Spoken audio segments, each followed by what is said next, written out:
The United States is on edge after Oman publicly refuses to pick a side, and President Trump has reportedly been pressing Muscat urgently for support.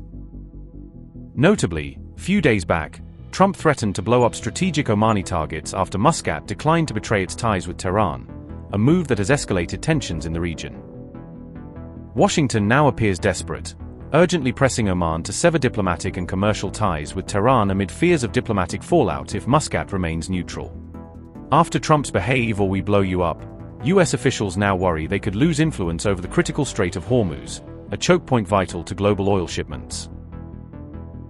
US officials are reportedly applying sustained diplomatic pressure on Oman to abandon its long-standing neutrality and publicly distance itself from Iran to align more closely with Washington's regional strategy.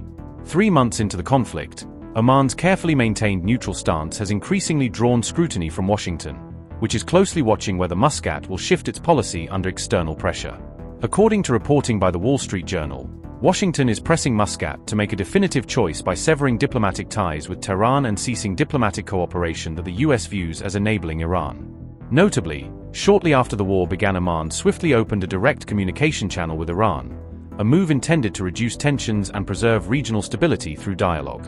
Arab officials have credited Oman with playing a constructive role by facilitating the reopening of flight routes and taking steps that de-escalated regional tensions and restored some normalcy for civilian travel.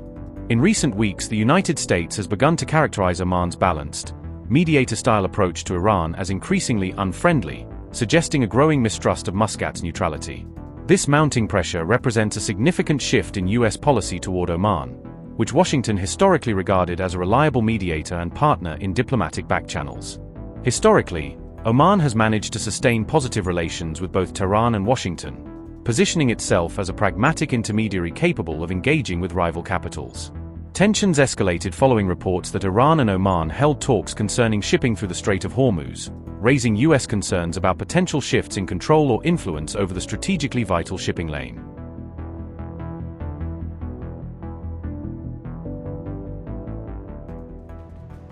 Iranian Foreign Minister Abbas Araghchi held a phone call with his Omani counterpart, Badr al-Basaidi, on May 29, underscoring ongoing diplomatic coordination between Tehran and Muscat.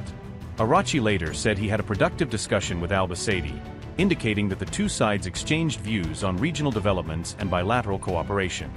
During the conversation, the Iranian foreign minister expressed Iran's solidarity with Oman, stressing Tehran's support for Muscat in the face of any threats to the country's security. His remarks came shortly after Donald Trump made threatening comments toward Oman, framing Iran's message as a direct response and a signal of political backing for its Gulf neighbor. Iran wants control of the Strait of Hormuz. Would you accept a short-term deal that allows Iran and Oman to control the strait? And would they have to open it immediately, or would you be open to that happening over a period of time? No, the strait's going to be open to everybody. And who would control it? It's international waters. Nobody's going to control it. We're going to watch over it. We'll watch over it, but nobody's going to control it. That's part of the negotiation that we have. They would like to control it. Nobody's going to control it. It's international waters, and Oman will behave just like everybody else, so we'll have to blow them up. They understand that. They'll be fine. Mr. President, thank you. How much economic pressure do you feel to get the Strait of Hormuz open? Well, you have to say, the United States has so much oil that we are an exporter of oil. So we have plenty of oil. We're very lucky. We're blessed with the greatest piece of land in the world from that standpoint, and we have more than anybody else. And now when you add Venezuela to it, we have, I think, 64% of the world's oil. And we're getting along very well with Venezuela, by the way. It's being run really beautifully. The big companies are moving in. It's going to be amazing, because it's also, like us, they're very blessed in that sense. But we have natural energy that no other country has. We have more than anybody else. So it's really a world problem, because most of the world doesn't have that. And we're making it available. During the closing, I don't know if you've seen some of the satellite pictures, boats, hundreds of boats lined up. It looks like, I used to say, the Long Island Expressway with cars. They're lined up, and they're coming to Texas, Louisiana, they're coming to Alaska to fill up their boat. They're big boat. Some of them are really big, 2 billion gallons. Even bigger than that now they make them. They make them up to 4, Chris, I hear. Now they make them up to 4. The 4 are now the big ones. Used to be the 1s. Now it's 4 million barrels of, think of that, 4 million barrels of oil in one boat. But They're lined up, and they're right now heading to Texas, and they've already filled up, and they've gone back. In addition to that, you have a lot of boats, you have about 1,500 boats in the Strait wanting to get out, and at the right time we'll release them.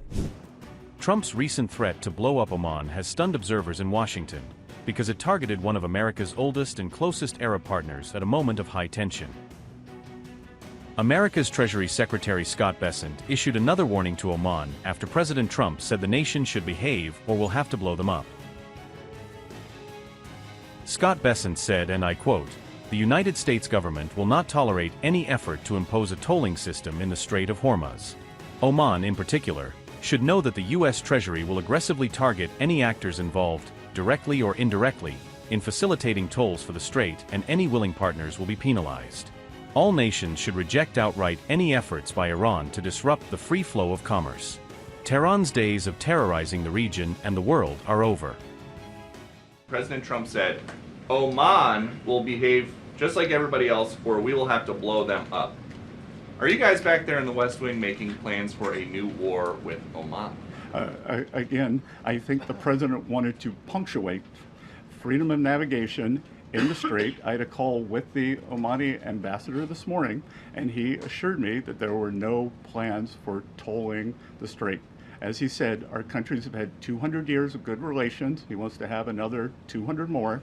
And I told him that this was a non-starter, and he did not want to risk either the Omani individuals or Omani financial institutions getting sanctioned.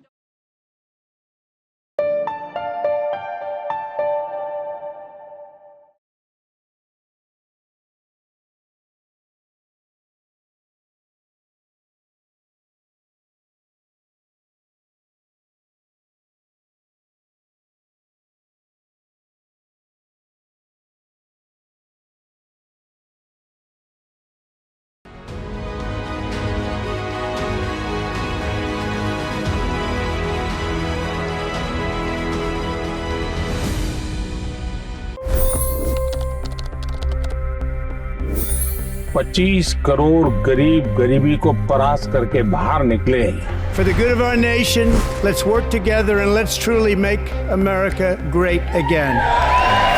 The fastest news breaks. Requested PM saying that we will have to speak to Putin and to Zelensky. The biggest news makers. The relationship with India is probably the most important bilateral relationship the U.S. will have for the rest of this century. The capital delivered quite an election result today. Expert analysis. The million-dollar question today is how to stop this dance of death. Ground reports. I'm standing at the crossroad of the Kumbh Mela. Behind me are more than 100 entry ghats. Long-form interviews. Exclusionary politics is reflected in Manipur case as well. You don't bother because this is a small state. Deep dive into burning issues. It's often said DRC could be the richest country in the whole world. It's because of what sits underneath. Why exactly did the US topple the Sheikh Hasina government? HD videos. We don't just break news, we break it down.